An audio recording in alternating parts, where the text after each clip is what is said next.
You're used to thinking of like technology as the value creator, but it's actually brands and studios and agencies that can create community through the technology is where the value is accruing today.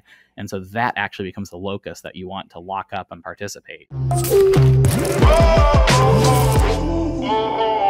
now more important to have a strong identity and an idea and who you are, because like you say, your audience could be 5 people. That could be enough to support you. So what do you stand for and what do you mean to those 5 people? It doesn't have to be Spotify 400 million streams in order to make a decent living. You can kind of fractionalize it down to a much smaller piece, which for me unlocks more variation, and variation will lead to iteration and innovation that we would never ever see in a more generalized economy.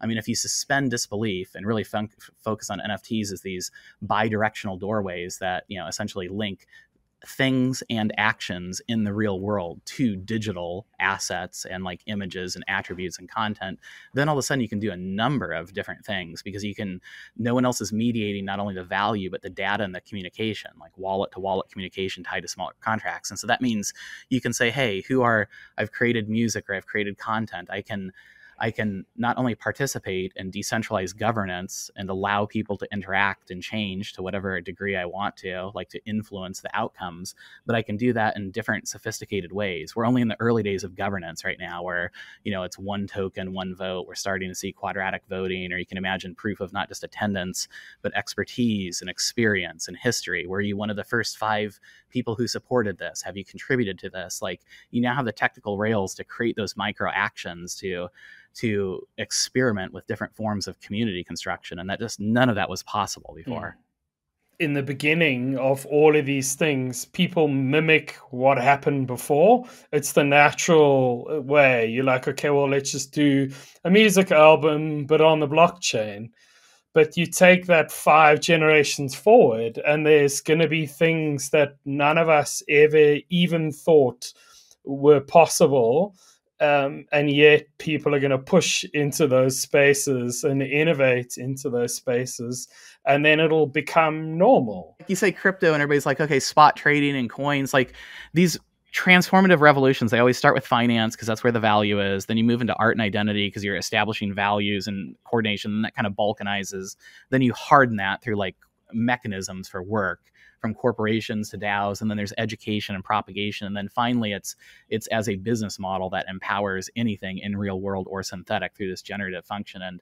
And to your overarching point, then you don't even call it crypto; it just becomes how you do things, right? Just like there aren't internet companies anymore, or internet funds. It just doesn't exist. It's just how the world works. So no, I think you're absolutely on the right path. And like, honestly, like really thinking through, if you had infinite capabilities and you could incentivize direct actions and build these strong ties and it was all visible, like how would you create a brand? How would you create a community? It's very interesting. Now you can not only do values, but like the mechanisms of the dialogue back and forth is like super fascinating. And for the community member, now all of a sudden, like my brand affinity like means something more than just like value identity, right? And so like if I'm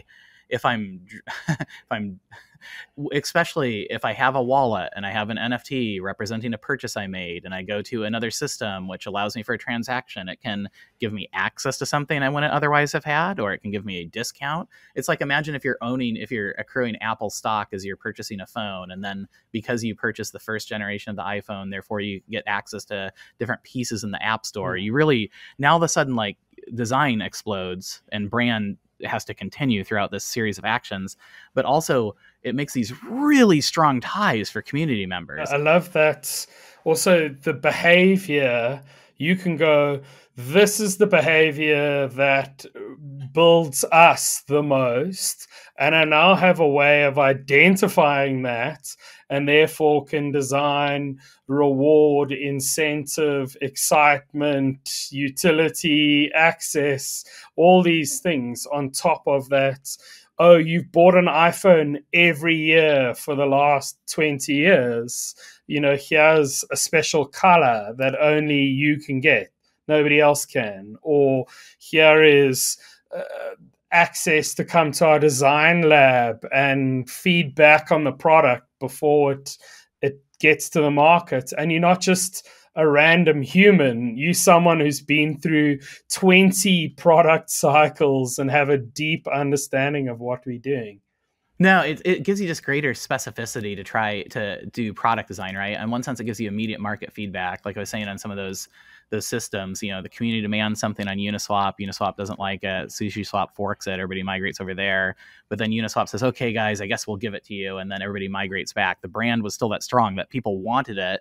There's just a feature or function that they needed to create, right? And so that's that like allows you not just to do wisdom of the crowd things where it's like Gladwell and there's so many jelly beans and everybody at the fair can count it up, but where you can say, no, these are my super users and I don't have to incentivize them. I can make them part of my product development, right? I can actually pull them into governance and product design. And now not just anyone walking by at a fair, but like to your point, the people that have done this 20 times, right? Or the people that high-end talent that may not want to work in like a traditional like corporation. I can actually incentivize that talent through there as well. It opens up new ways of creating products and new ways of building brands with these like strong identity ties for the consumers themselves, and like redistributing that. Like it gets also for clients and companies who are thinking, how best is it to do product development? Like actually having not just why would I trust a feedback group, right? Like it's always like the classic like polling problem, like what I say I'm going to do versus what I actually do behind the scenes, right? Well, if I'm tied in as part of that community with economic incentive, now it means something. I'm really in that voting booth. What am I really going to do? You're used to thinking of like technology as the value creator, but it's actually brands and studios and agencies that can create community through the technology is where the value is accruing today. And so that actually becomes the locus that you want to lock up and participate. Hello YouTube, I'm Ross Drakes. I'm the founder of Nice Work, and thank you so much for your time at watching this video. If you're seeing me, it means you made it all the way to the end, so we've at least done something right. If you enjoyed this, we'd love it if you could hit that subscribe button and that thumbs up. It really helps the channel. And I think more important than that is if you know someone who might need to hear this, if you think someone out there who needs this message in their life, please spread the link, because it makes a huge difference to the world, and it allows us to fulfill our message of making sure that there are no more bad brands in the world. Thank you very much, and we'll catch you in the next video.